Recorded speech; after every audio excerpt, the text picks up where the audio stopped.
I feel like that I can't catch a break, and things I have tried to work on with all my heart are just falling apart.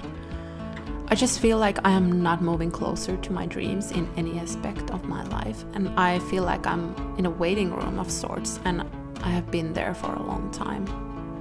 My mind gets busy and I am restless and kind of fearful of the future. I'm also tired of being in this state, and even no matter how hard I try, I can't seem to be on top of anything other than running. You have probably seen people on social media talk about running being their therapy and that running helps them survive.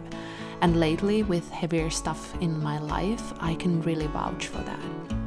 And of course, for someone else, it might be CrossFit or soccer or something else, but I do believe that any movement is so vital to our well-being, also mentally.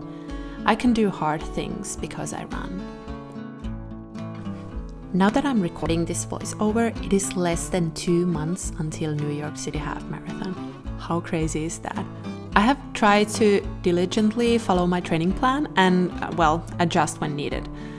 I have zero expectations at this point. I'm just honestly trying to focus on doing my best in training and in the race itself.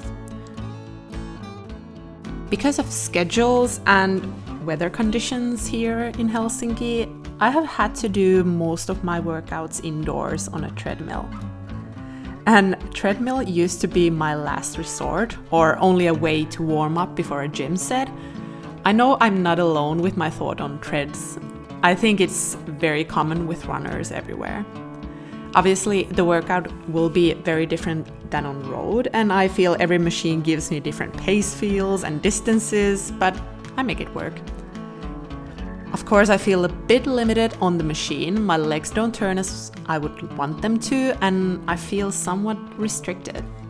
Also, I'm a person who is super aware of risks, so I'm naturally always thinking ahead of any potential missteps or falling and hurting myself. I've been watching those YouTube videos, I know what happens. However, after now more or less 2 weeks of mostly running on treadmill, I have to admit, it is not that bad. It's kind of suck it up and do it type of thing. I know I might not be hitting my paces full on, yet it is better for me to even try to simulate a speed workout on a tread than to do it poorly outdoors in freezing cold air. Even my friend asked me, "Isn't it boring to run on treadmill?"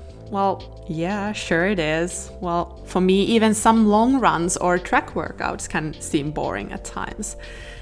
I think it comes down to adjusting that this is where we work out. How do we make the most of it? First thing for me is either catch up with my favorite podcast, or a big help is to use the guided speed runs or treadmill runs on Nike Run Club app. I know I'm more of an Adidas girly, but I haven't yet checked Adidas running app if they offer a similar thing. And I really like most of the Nike coaches. Coach Bennett makes me a better runner, honestly, at least mentally, on each run. I could also catch up on YouTube or some series, but at my gym there isn't really a good place to hold a phone on the treadmill, so I don't want to look down, so it's mostly audio things then. One thing I also noticed that shoes matter on treadmill too.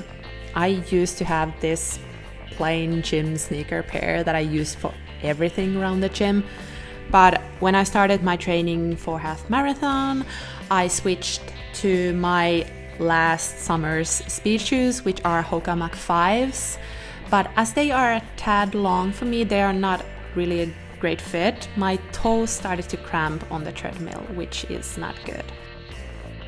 And a lack of better shoes, I switched to my old Boston 9s, which were supposed to be long retired, but man, I love these shoes. They are my speedy shoes.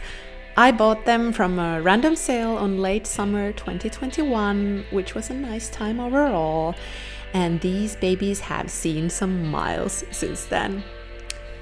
These days I need more cushion for road running, and these are literally falling apart, so I upgraded, even though financially I should stop buying running shoes. I have too many failed purchases from last year and I need to get rid of them. I researched quite a bit and found out that Adizero Adios 8 would be a similar shoe than Boston 9, kinda. And that would also fit my shoe rotation with Boston 11 and Adios Pro 3. I am still breaking these in and haven't quite found a proper lockdown maybe, but I love the colorway as blues are my favorite colors. Other thing that helps me stay motivated to do my workouts on treadmill is a post-tread treat. And I'm not talking about food or candy or shopping spree. I talk about things such as a sauna session or meditation or other recovery methods. Even a bit of foam rolling and stretching can feel so nice after a speed session on a treadmill. My gym also has this neurosonic bed where you can relax and it sort of vibrates and soothes at the same time. Supposedly it will help you with sleep, and as someone who struggles with sleep at times, I will take any help with that for sure. I know with 8 weeks to go and we just got a huge snowfall here, treadmill will be more or less my friend for the coming weeks. So I will use these previously mentioned things to keep me running and training and in the best way possible, whatever life throws at me right now.